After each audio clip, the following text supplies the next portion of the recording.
Sejam todos muito bem-vindos.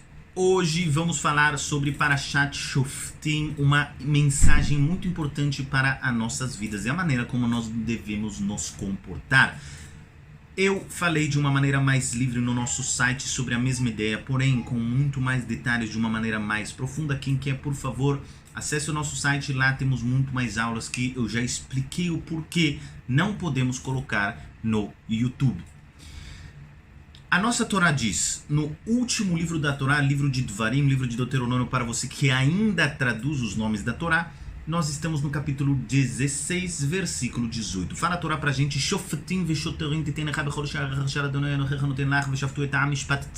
ou seja, juízes e policiais você colocará em todos os seus portões das suas tribos, para que eles julguem as pessoas, o povo, um juízo verdadeiro.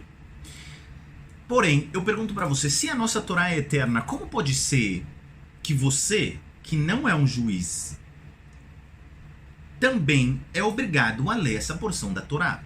Parece que a Torá aqui fala somente para os juízes. Então, as pessoas que sempre estão com Beidin, ou seja, com um tribunal, e elas são juízes, ou elas conhecem juízes, ou elas estão dentro das leis de juízes, das leis monetárias da Torá, então eu entendo por que elas devem ler essa paraxá. Porém, você que não é juiz, por que você precisa ler essa paraxá? O que essa paraxá tem para acrescentar à sua vida?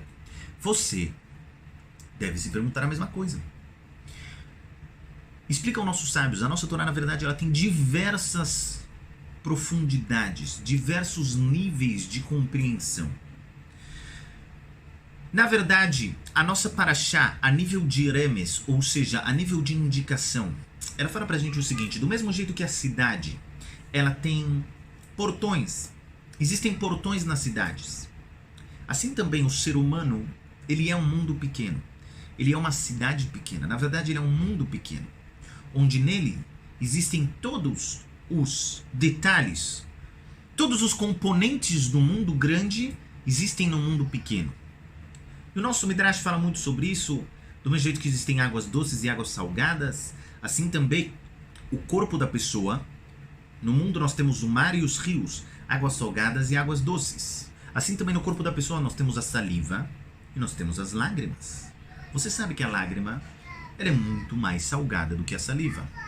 E assim também eu tenho todos os componentes do nosso mundo grande no mundo pequeno. Então, o que é o portão da cidade? O portão da cidade, ele é, na verdade, a conexão entre aqueles que estão de fora da cidade e aqueles que estão dentro da cidade. E o ponto de conexão entre os dois é no portão da cidade, e ele divide o exterior do interior. Assim também na sua vida, assim também no seu corpo e na sua alma, você tem portões. Esses portões, eles conectam a sua alma com o mundo lá fora. Esses portões, eles são principalmente os orifícios que nós temos no nosso rosto. Esses orifícios que nós temos no nosso rosto, eles conectam a nossa alma com o mundo lá fora. Existem também outros orifícios, por exemplo, o umbigo da criança principalmente, que enquanto ele está na barriga da mãe ele é aberto, e aquilo é o que conecta ele com o mundo lá fora. Porém, quando a pessoa nasce, esse orifício ele é fechado. Agora, falando sobre os orifícios do nosso rosto, eles são os que nos conectam com o exterior. E que nem eu falei, e eu me prolonguei mais no shiur que foi colocado no nosso site, nós temos nossos olhos, nossas narinas, os nossos ouvidos e também a nossa boca. Eu quero aqui falar sobre a nossa boca. Fala pra gente a Gemara. Vocês já pararam para refletir, vocês já pararam para refletir porque todos os nossos órgãos, eles são em pé, ou seja, quando eu estou ereto, os meus órgãos eles são de cima para baixo, sim? O meu coração começa em cima, termina embaixo, o meu pulmão começa em cima, termina embaixo, assim também os meus braços, assim também o meu nariz, assim também o meu rosto. Porém, existe um único órgão em todo o corpo do ser humano que ele não é assim, ele é deitado. E esse órgão é a língua. Ah, Irav, mas a medicina não chama isso de órgão. Não me importa. Porque isso é uma definição dos seres humanos Isso é, na verdade, algo que eles concordaram que isso seria chamado de órgão, isso não seria chamado de órgão, de acordo com as leis que eles criaram. A Torá chama a língua de órgão, portanto, nós falaremos da língua como sendo um órgão. O único órgão de todo o corpo do ser humano que ele é deitado na horizontal, ok? Para você que não sabe o que é horizontal, é o horizonte, ou seja, ele é deitado, ele não é na vertical, e sim ele é na horizontal, é a língua. E aí você se pergunta, por quê? Outro fato muito interessante eu vou falar para você. O único órgão do ser humano que ele, na verdade, ele é guardado por duas barreiras, por duas muralhas, é a língua. Todos os outros órgãos do ser humano, eles são guardados por somente uma muralha. Uma muralha ou de osso ou de carne, pele. Porém, a língua ele é guardada por duas muralhas. Nós temos também os nossos dentes, que na verdade é um prolongamento dos nossos ossos. É óbvio que ele é um pouco mais mole que os nossos ossos, porém é uma prolongação dos nossos ossos, do cálcio, como você sabe. Se você não sabe, deveria saber. Então, nós temos os nossos dentes. Depois dos nossos dentes, nós temos também a nossa boca, os nossos lábios.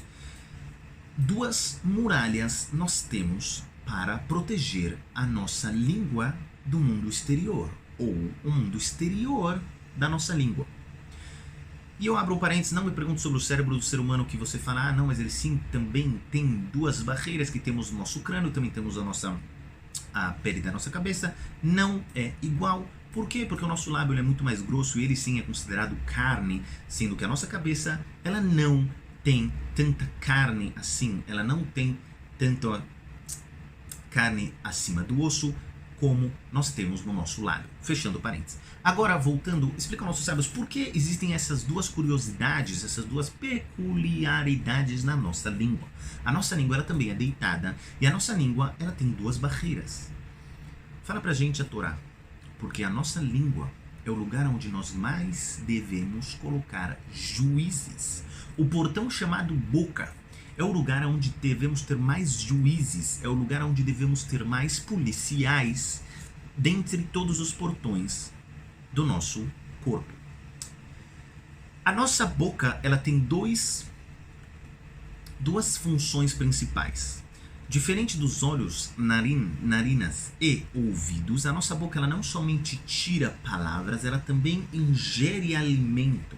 Diferente do nariz, por exemplo, que ele somente tira ar e recebe ar, ou seja, uma função que tem duas partes essa função. Porém, a nossa boca ela tem duas funções diferentes. Ela tira palavras e ela recebe também comida.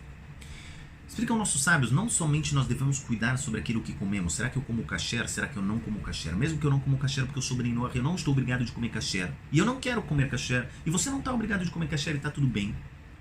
Porém, será que você precisa comer também sangue de animais? Será que você precisa comer coração dos animais? Será que você precisa comer o cérebro dos animais? Você sabe quanto isso faz mal para a sua alma? Ah, mas é permitido. É permitido, ninguém falou que é proibido. Mas quem disse que não faz mal para a sua alma?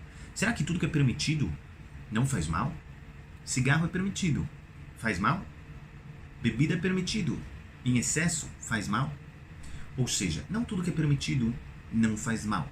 Assim também é com a Torá. A Torá permite, porém, saiba você que não necessariamente é o melhor que você pode fazer. Por isso nós devemos tomar cuidado com o que entra na nossa boca. E assim também, principalmente, nós devemos tomar cuidado com o que sai da nossa boca. Será que eu falo palavras de baixo calão, chamado palavrão? Será que eu uso esse tipo de palavra? Será que eu impurifico a minha alma quando eu abro as duas barreiras da minha boca? A barreira de ossos chamados dente, arcada dentária, e a minha boca, os meus lábios, a minha barreira de pele, de carne, chamados lábios, e eu tiro palavras feias da minha boca? Será que eu humilho as outras pessoas? Será que eu falo sobre mulheres que andam na rua de uma maneira sem recato? Será que eu falo das mulheres casadas? Será que eu falo dos homens casados? Será que eu uso a minha boca para coisas boas? Ou será que eu uso a minha boca para coisas ruins? Será que eu falo de política o dia inteiro? De dinheiro? De doenças? De desgraças? De notícias? Ou será que eu uso a minha boca para falar a palavra de Torá? Eu uso a minha boca para ajudar o outro, para falar palavras boas, para falar palavras que vão, na verdade, dar entusiasmo para minha esposa, ajudar minha esposa mentalmente, ajudar minha esposa emocionalmente, ajudar o meu filho, ajudar minha mãe, ajudar o meu pai, ajudar o meu marido emocionalmente. Para isso eu uso a minha boca, para falar muito bem. Você vai conseguir. Tá difícil a situação, vamos em frente. Eu não tiro e abro as duas barreiras que a Hashem colocou na minha língua, e também a minha língua está deitada, e eu desperto a minha língua para falar palavras ruins. Não. Eu cumpro o que está escrito na Torá, e eu coloco juízes, e eu coloco policiais nos portões da minha alma. E dessa maneira, eu consigo entender o que está escrito no versículo de Mishlei. Fala pra gente Shlomo HaMelech, no livro de Mishlei. Mavet ve'haim beyad lashon. A morte e a vida, ela está na mão da língua. Shlomo HaMelech aqui, diferente dos outros lugares do Tanakh, ele começa com um negativo. Saiba você, que se você não se cuidar, a morte, antes de tudo, ela está na mão da sua língua. Não somente a morte dos outros, senão também a sua própria morte. Se você usar a sua língua e esse dom que Hashem deu para a humanidade, que é a fala, para fazer coisas ruins, provavelmente isso diminuirá os anos da sua vida. Mas se você sabe a importância de cada palavra, se você sabe a força de cada palavra, e se você soubesse o que acontece nos mundos espirituais quando nós falamos, aí você com certeza usaria a sua língua para ganhar mais vida, como Shlomo HaMelech nos ensina. Por isso fala a Torá, capítulo 16 do livro de Dvarim, versículo 18. Coloque policiais e juízes policiais, nos portões da sua alma, principalmente na sua boca. E Yiratzon, que nós consigamos cumprir tudo que a gente estudou.